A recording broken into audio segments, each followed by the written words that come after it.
Ndugu wanahabari, leo tumeitana pamoja na mambo mengine tuweze kufahamishana juu ya hali ya Dar es Salaam katika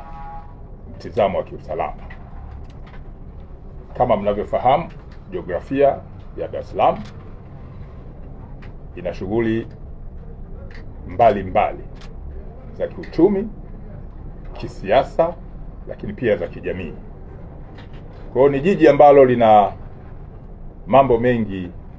ambayo yapo katika kona hizo tatu. Na kwa ujumla wake, hali ya usalama katika jiji la Dar es Salaam ni shwari, na jukumu la Jeshi la Polisi Kanda Maalum ya Dar es Salaam ni kuendelea kutimiza majukumu yake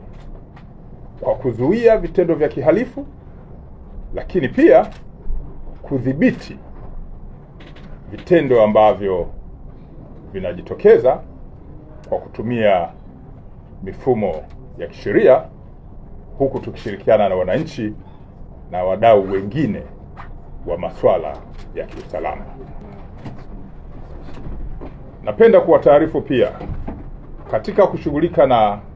kazi hizo, kazi mbalimbali zimeendelea kufanyika za kuzuia,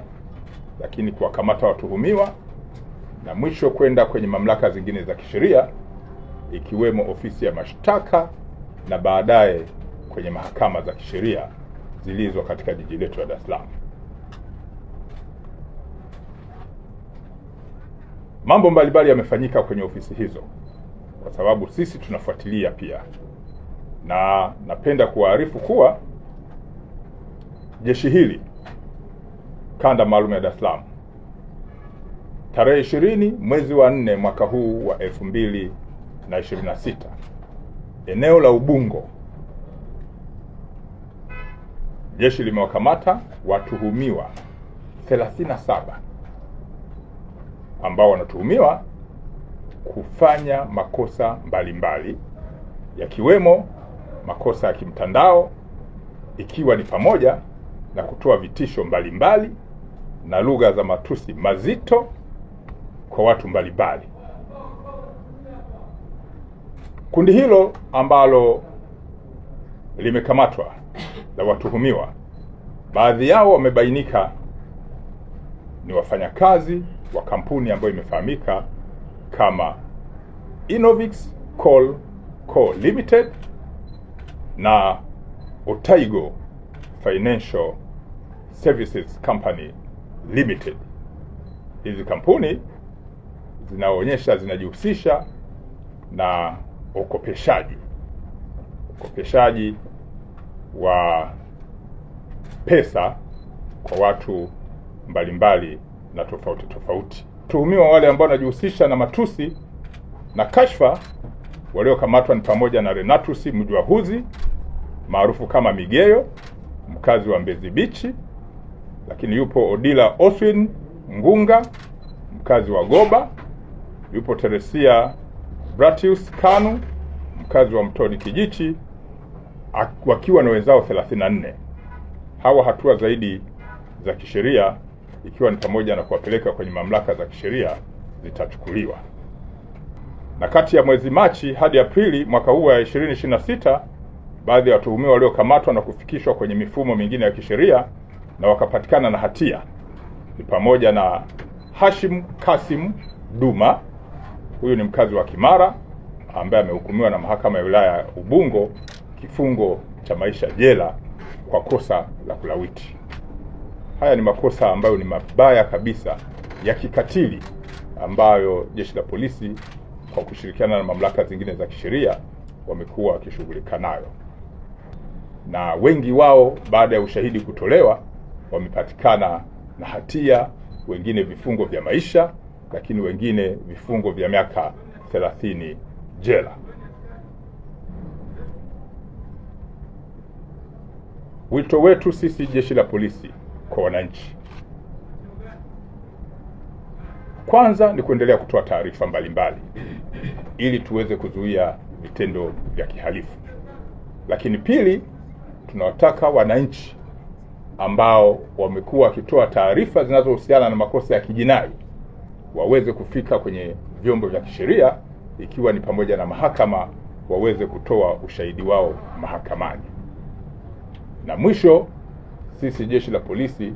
tumeendelea kusisitiza katika mifumo yetu kujenga tabia za maadili ya kazi zetu za kutoa siri za watu wanaotoa taarifa kwenye vituo vyetu vya polisi, lakini kushughulika na mashauri yanayofikishwa kwenye vituo vyetu kwa weledi na kuhakikisha kwamba yanafikishwa kwenye vyombo vingine vya kisheria ili hatua zingine za kisheria ziweze kuchukuliwa. Kwa hiyo makosa ya unyang'anyi kwenye takwimu ambazo nimezieleza hapa yamepungua. Makosa ya unyang'anyi wa kutumia nguvu yamepungua. Makosa pia haya ya ukatili dhidi ya watoto yamepungua, lakini yanapungua pale tu wananchi wanapotoa ushirikiano